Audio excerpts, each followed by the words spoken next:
Laff. How you guys doing tonight?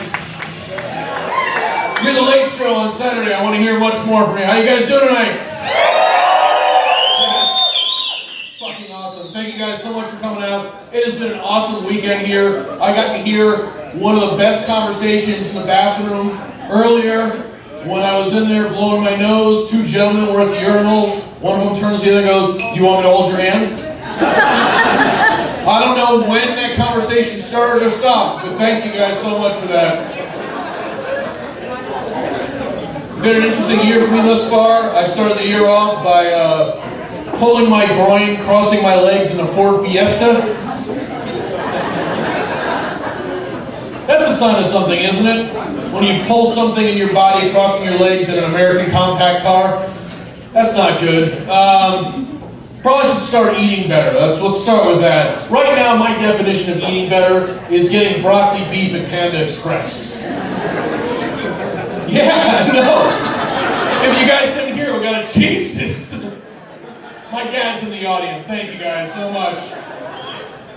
I understand, like for me, eating an apple turnover counts as one serving of fruit. So I really need to change my diet, and mainly I've got to start lowering my sodium, and it means that I have to start looking at labels on the food that I eat. And I shop at the gas station, so that already looks kind of creepy loserish right there when you're comparing the sodium on Hostess snacks. The guy behind the counter staring at you, and you're like, huh. And if he wants to know, the Zingers are the ones that have less sodium. There's 3 cakes in that, and that's 1 serving, so that's how I'm going to treat myself better. But, I'm not a big sports person. I play one sport that I made up myself. You guys can play along with me if you like. It's called competitive self-checkout at Walmart. Here's how it works. You get your grocery list, and you make your way through that obstacle course of abandoned children and fat people in go-karts. And if you make it back to the front of the store before killing someone or getting type 2 diabetes, well, you're a winner. My high score is 45 seconds, and here's how I did it. I went in there looking for a George Foreman girl because I'm single and I don't own an iron. And I walked in, and whose smiling face is sitting there 5 yards from the goal line? Mr. George Foreman. Grab that son of a bitch, tuck it under the arm, make a U-turn to the self-checkout, swipe the Foreman, swipe the card, 45 seconds, spike it on the ground.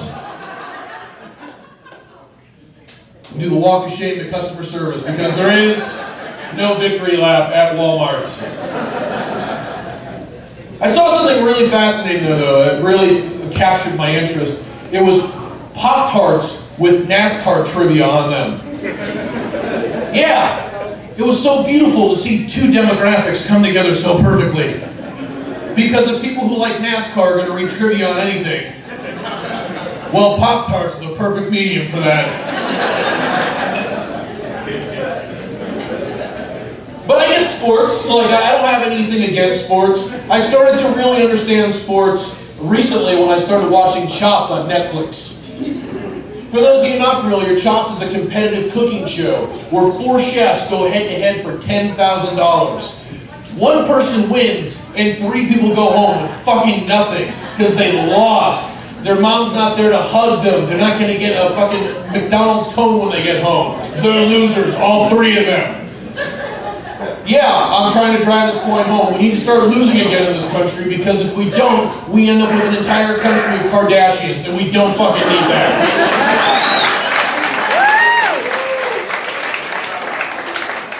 Now, the point of Chopped is a basket full of 4 mystery ingredients that they have to use to cook a meal. And I play that game every night at home. It's called Let's Make Dinner. I've got half a frozen pizza, a handful of taquitos, and an associate's degree in art. Try not to get food poisoning.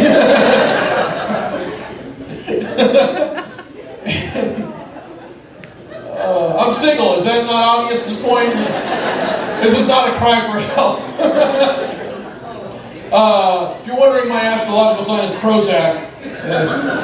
It's in the constellation Pfizer. And it's a water sign because you take it with water. One of my favorite dating advice things that a friend has given me is a book on dating written by a hostage negotiator. I want you all to think about that sentence right there, mainly the women in the audience.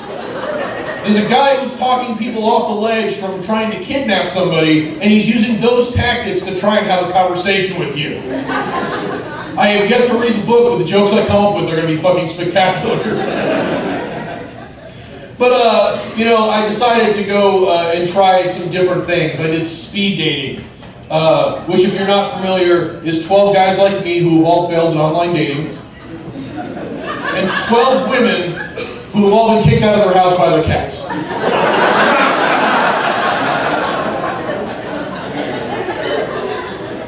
And we have come together to make a trailer for a romantic comedy that is never going to fucking happen. Hi, I'm Amanda. I'm a librarian, and I'm looking for Prince Charming. Hi, I'm Steve, and I haven't showered today. And the title of that movie, if you're wondering, is Nope. But it happened in a library, and as a jumping off point to have a conversation with people, we were encouraged to bring a book. And that night, I learned about a genre of book that I never knew existed. And if you like this genre of book, I'm not bashing you. I'm just fascinated that someone is writing this. And the genre of book is called Knitting Mysteries. Like if you took the two compelling subjects of CSI and yarn and set some sort of Sherlock Holmes mystery and a fucking Michaels, you'd get what these books are. They have the greatest titles, like The Macrame Massacre or The Doily Defiler.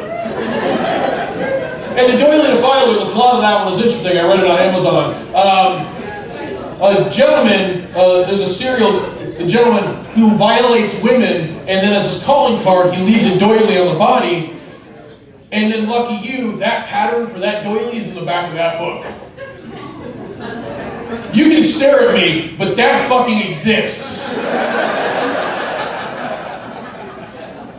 It's fascinating. And just know that somebody is not in an dark alleyway this evening because that's what's capturing their imagination this evening. And I'm happy about that.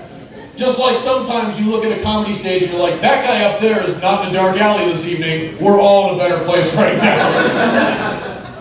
I went on a cruise a couple of years ago. And if you've never been on a cruise, here's a quick way to simulate it. Go to an old folks' home on a weekend when their families show up.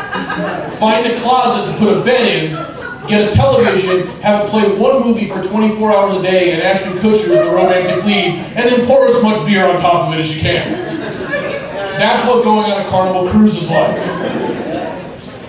And I decided when I went on this cruise that I wanted to get a picture of the sunrise over the ocean.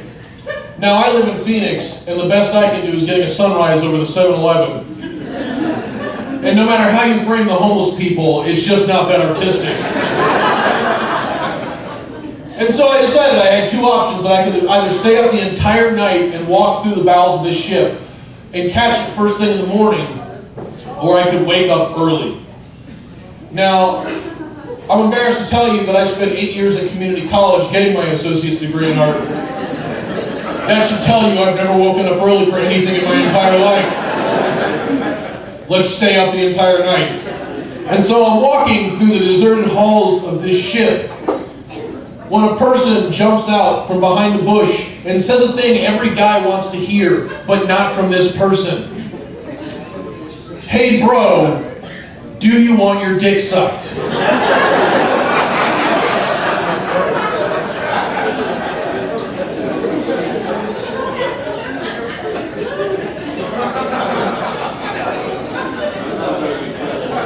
I started thinking about how we all had different goals when we stepped foot on this ship.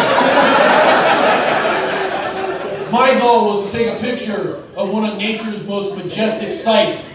This gentleman wanted to blow a stranger in international waters.